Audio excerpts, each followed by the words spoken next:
Saya tahu pertanyaan kalian semua adalah, will it be the end game grinder? Apakah ini bakal jadi final destination untuk grinder rumahan? Bahkan kalau mau dibawa komersil bisa nggak ya? Nah, itu yang bakal kita bahas setelah ini.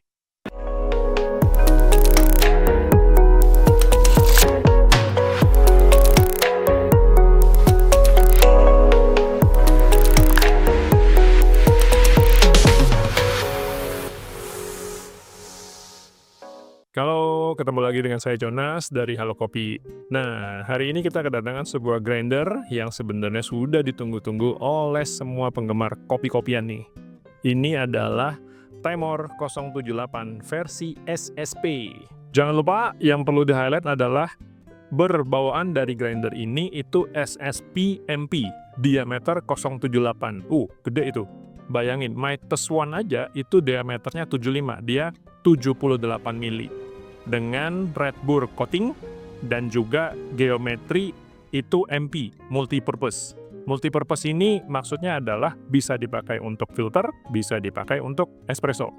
Meskipun bagi saya pribadi, dia akan lebih optimal jika dipakai untuk espresso. Why SSP? Untuk kalian mungkin beberapa atau banyak yang masih baru, bingung kadang-kadang kenapa sih udah beli grinder kok burnya pakai diganti-ganti segala. Itu sebenarnya, nah di kalangan kita-kita atau mereka-mereka yang geek, ada keistimewaan tertentu dari burr tertentu, apalagi SSP. Sangat terkenal, satu, coatingnya red speed itu keras dan mereka dari bahan logamnya itu dari campuran khusus. Ini optimasi ke flavor juga, karena frictionnya sangat minim, jadi tidak menimbulkan panas yang menyebabkan aroma flavor lebih terjaga. Nah, itu dia. Kemudian juga dari geometri mereka dibikin dari research yang lumayan panjang ya, jadi bisa optimasi ke hasil akhir yang mereka inginkan. Dalam artian kan kalau kita bikin kopi itu ada macam-macam, ada espresso, ada juga filter ya. Nah, ber-MP bawaan yang di sini, yang SSP, ini sudah didukung dengan tipe dia yang stepless, jadi nggak klek-klek-klek. Kenapa? Karena burr ini juga bisa diperuntukkan untuk espresso. Jadi kalau ada stepnya, itu kurang presisi, maka mereka membuat grinder ini dengan tipe stepless supaya lebih bisa kita kejar presisinya, grind size-nya itu. On the side note, sebagai tambahan aja, kalau seandainya bisa milih nih, sebenarnya ini bisa jadi endgame grinders, yaitu kita punya beberapa grinder ini, masing-masing kita tancapkan SSP burr yang spesifik untuk purpose-nya masing-masing. Misalnya nih, kita punya dua macam, satu kita pakai SSP yang HU, High Uniformity, itu untuk espresso. Yang satu kita pakai yang Ghost Burr, wow, itu untuk filter. Karena Ghost Burr kalau menurut saya masih tetap the best untuk filter coffee grinder. Dia nggak kalah dengan burr lain yang lebih mahal, grinder lain yang lebih premium. Oke, sekarang kita mau coba performa gilingannya untuk filter coffee. Sebelumnya kita kalau mau on off ini kita mesti tahu di sini pencetnya nih. Nah, seperti biasa suaranya tuh sangat halus sekali seperti yang pertama. Kok saya rasa ini lebih halus ya? Atau mungkin karena masih baru. Coba kita masukin. Kita buka aja, kita mau lihat popcorn nggak? Tuh, kita lihat tuh. Ada sedikit yang lompat-lompat, 1, 2, keluar. Oke, udah lebih bagus performanya dari yang pertama. Popcorn efeknya sangat sedikit.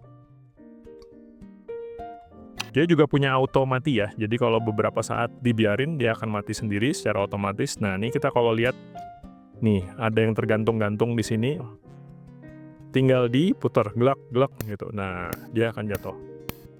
Ini nggak terlalu banyak hasilnya tuh segitu kira-kira, dikit aja. Gilingannya seperti ini kalau kita mau lihat. Nah, oke, kita coba gimana rasanya untuk di filter coffee. Dari filter coffee-nya kita kasih sedikit review, bukan review yang final atau gimana-gimana, karena kami juga tahu bahwa variabelnya banyak. Tadi ini coba perdana ya. Tadi kita ada di grind size sekitar 13. Hasilnya kalau menurut saya dari yang menonjol nih, dari clarity-nya, sweetness-nya bagus banget. Dan juga integrasi antara flavor dan acidity dan juga bodinya itu terintegrasi dengan baik. Jadi transisi juga oke, agak sedikit tidak terlalu separasinya tidak terlalu nyata ya kalau dibandingkan sama IKEA, dan juga dari segi kayak detail flavor tidak sekompleks kalau dibandingkan sama IKEA. Pastinya karena saya tahu itu bukan perbandingan yang tepat, tapi overall memang sangat berasa efek dari SSP grindernya ini untuk filter coffee ya. Dia clean, sweet, balance-nya juga bagus menurut saya. Ini adalah hasil gilingan espresso, kita bisa lihat cukup halus, dan yang kita pakai size waktu itu sekitar 3 atau 2,8. Nah, kita lihat di sini cukup halus banget tuh. Nah, memang dari asalnya kita lihat akan ada sedikit kelamping-kelampingnya ya. Kalau di grade size seperti itu normal, untuk grinder vertikal memang susah karena dia tidak ada club crusher-nya secara alami. Tapi kita lihat aja deh, mari kita coba bikin espressonya. Oke, barusan kita tadi coba hasilnya untuk espresso pakai grind size 2 atau 1,8 gitulah. Nah, ini ternyata highlightnya. Dari espressonya itu kita dapat flavornya sangat enak ya kalau untuk espresso ya. Jadi dia itu bulat, coklatnya keluar banget, tapi sharpness dari acidity-nya sangat berkurang. Mild, tetap integrated dengan bagus karena kita tadi turunkan speednya, RPM-nya ke 1000 supaya dia tidak terlalu sharp, dan ternyata efek.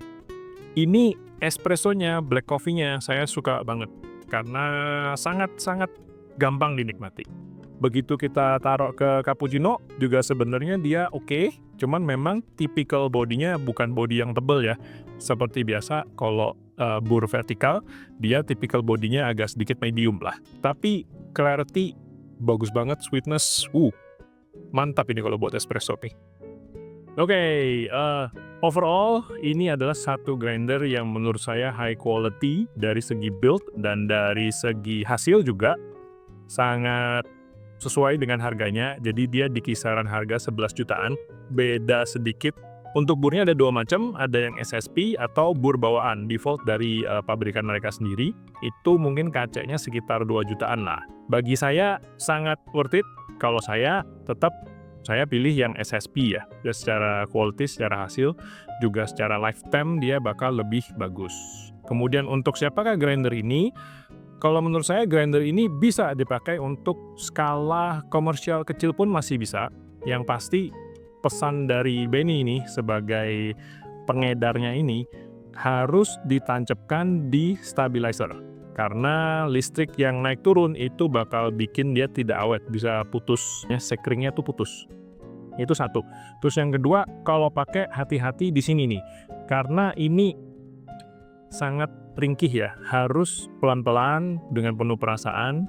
Pernah kejadian nyata karena terlalu sering dipakai dan kasaran didegek-degek, dia bisa dol lama-lama. Itu yang perlu diperhatikan. Selain dari itu, overall untuk hasil, bagi saya SSP MP itu dia sangat istimewa di espresso. Sedangkan kalau SSP yang HU itu juga setahu saya dia bagus di espresso.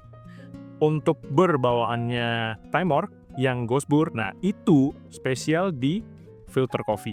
Apakah bisa ini dipakai untuk dua-duanya? Bisa. Kalau mau optimal gimana? Beli dua, satunya pakai yang Ghost Bur untuk filter coffee, satunya pakai yang SSP, mau MP, mau HU boleh, itu untuk yang espresso. Itu kombinasi maut sih kalau yang itu. Oke, Coffee Warriors, terima kasih banget buat atensinya. Buat kalian yang sudah pernah cobain atau punya grinder ini, boleh ya bagi sama kita di kolom komentar kesan pesan review kalian secara singkat bagaimana performanya grinder ini. Kalau kalian suka dengan konten-konten kami, boleh dong subscribe, bagi-bagi ke teman-teman, dan lain-lain. Oke? Thank you.